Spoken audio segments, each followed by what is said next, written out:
Welcome to video message 4, Parashat Mishpatim. This week we speak about a lot of our civil duties towards our fellow man.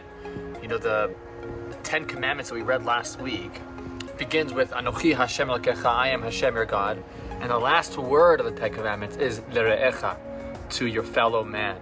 Meaning the Serta Dibrot, the 10 commandments, are supposed to take us from a recognition of God and His greatness, and then the end point has to be, or the bringing that into action would be to do good onto our fellow man.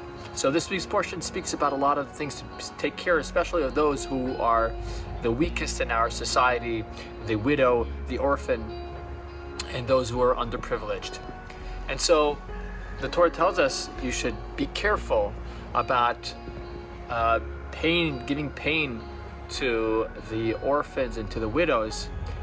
Because you, in the strangers and within your midst, because you were strangers in the land of Egypt. You yourself went through these horrible experiences. You know, sometimes people say the famous line, hurt people hurt people. That very often in psychology, people who were hurt in their past, in their childhood, or in their lives end up hurting other people. But the Torah is giving us a message that something else is possible. When you were hurt, like Am Yisrael were hurt in the land of Egypt, we can actually take that lesson and learn how to transform ourselves, to understand the source of the trauma, and being able to help other people who are experiencing similar type of traumas.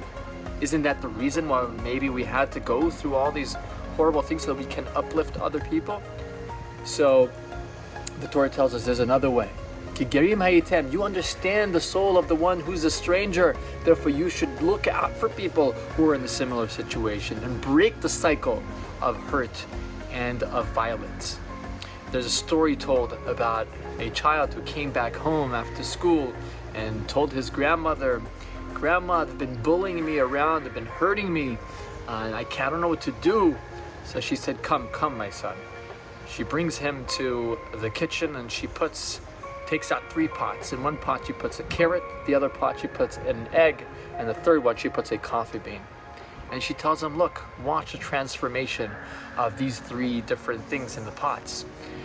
The carrot became mushy, the egg hardened, and the coffee gave its richness, its flavor, and transformed the entire pot into a brewing cup of coffee. She said, in life, you could have 3 things, you know, the hot water, the challenges that come across you.